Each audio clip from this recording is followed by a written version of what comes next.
Almost 4,000 years ago, a prisoner was pulled out of an Egyptian jail to explain a bad dream. The most powerful man in the world had woken up shaken by it. 7 healthy cows grazing by the river, and then 7 starved ones that came up and swallowed them whole. The prisoner listened and told the king what it meant. 7 good years were coming. Then 7 years of famine that would eat the country alive. Store grain now, or you all die. He was right. That reading of a single dream is the reason Egypt made it through. For most of human history, that's what dreams were. Messages worth taking seriously. And here's the strange part. 4,000 years later, with brain scanners and sleep labs and everything we figured out about the mind, no one can tell you why you dream at all. Not really. You've heard the easy answers. Your brain is just filing away the day. Dreams are random noise. Don't read into them. Maybe your mind's working through your feelings while you sleep. Those all sound reasonable enough. The problem is, they're mostly guesses wearing the costume of facts. When you look at what scientists have actually put forward, you don't find one answer. You find several, and they don't agree with each other. So let's go through them, because each one is convincing right up until the moment it isn't. Start with the most respectable one. Dreaming is your brain doing overnight maintenance on your memories.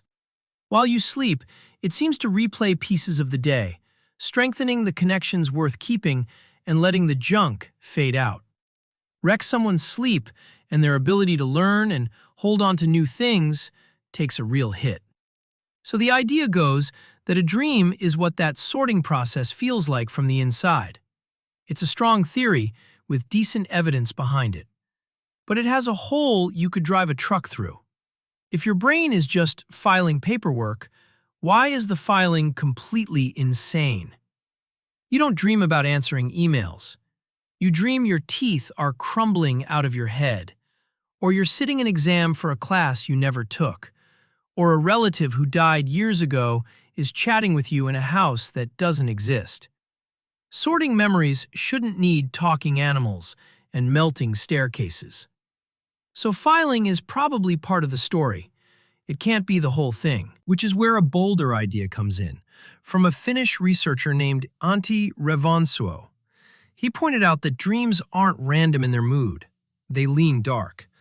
We dream about being chased, falling, cornered, and humiliated far more than we dream about anything nice. His theory is that a dream is a threat simulator, a safe arena where you rehearse danger with nothing actually at stake.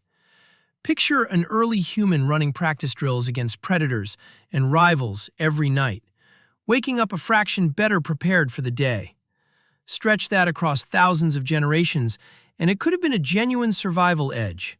It's a great story, and the dark tilt of our dreams is real. But lean on it, and it starts to bend. If dreams are danger training, why do we burn so many of them on things that never threatened anyone?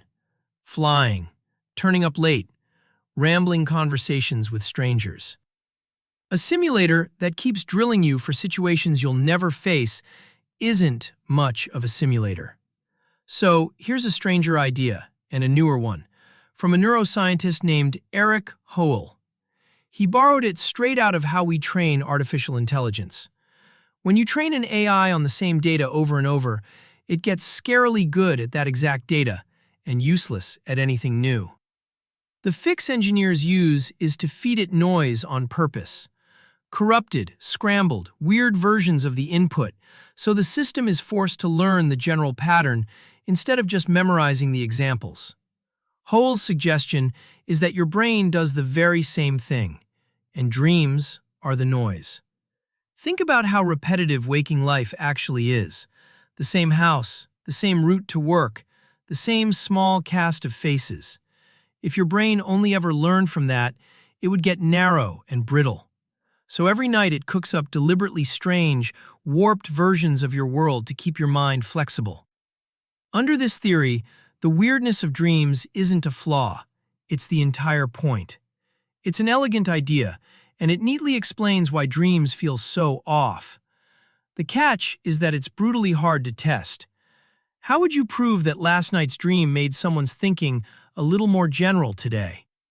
For now, it's a beautiful hypothesis, still waiting for a way to check it. And all of that is just science trying to work out what dreams are for. Underneath it sits an older question, the one Pharaoh was really asking. Not what dreams do, what they mean. Just about every culture that ever existed treated dreams as messages. The Egyptians wrote whole manuals for reading them. The Greeks slept in temples, hoping to be sent one. The Bible is stuffed with them. Groups of people who never met, scattered across the whole planet, landed on the same gut instinct. Your dreams are trying to tell you something. And plenty of people right now will swear a dream warned them about something real before it happened. So does that hold up? Honestly, no. Science finds no reliable evidence that dreams predict the future. Think about the numbers. You have thousands of dreams over a lifetime, an endless supply of random scenarios.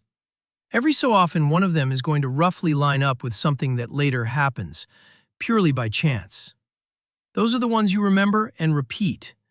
The thousands that matched nothing at all just quietly disappear. That isn't prophecy, it's coincidence, plus a very good memory for the hits. But there's a piece of this that science can't quite brush aside. Why does every human culture, everywhere, on its own, arrive at the belief that dreams carry meaning? And why do dreams feel so loaded with it, heavy enough that a king would haul a prisoner out of a cell just to have one explained?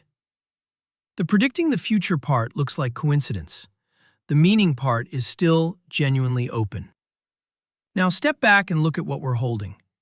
Memory sorting, threat rehearsal, keeping the mind flexible, hidden meaning.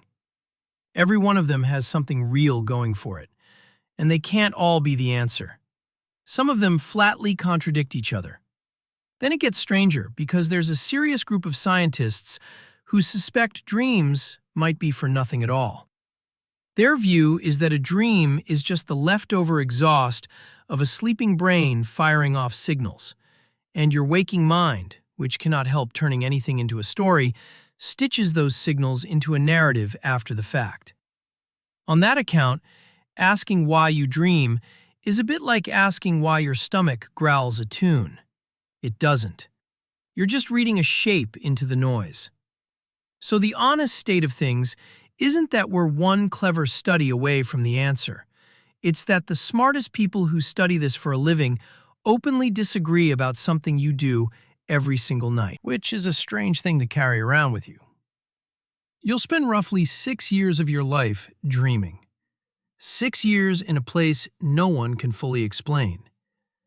From a prisoner decoding a king's nightmare to a researcher watching a brain flicker on a scanner, we have been staring at this for thousands of years. And the truthful answer to why we do it is still that we don't know. Maybe your dreams are tidying your memories. Maybe they're rehearsing your fears. Maybe they mean everything, or nothing at all. Tonight you'll go back there, the way you do every night, and you won't get a say in it. But there might be one part you do get a say in, because a small number of people claim they can wake up inside the dream while it's still running, realize none of it is real, and take the controls. And that's where we're going next.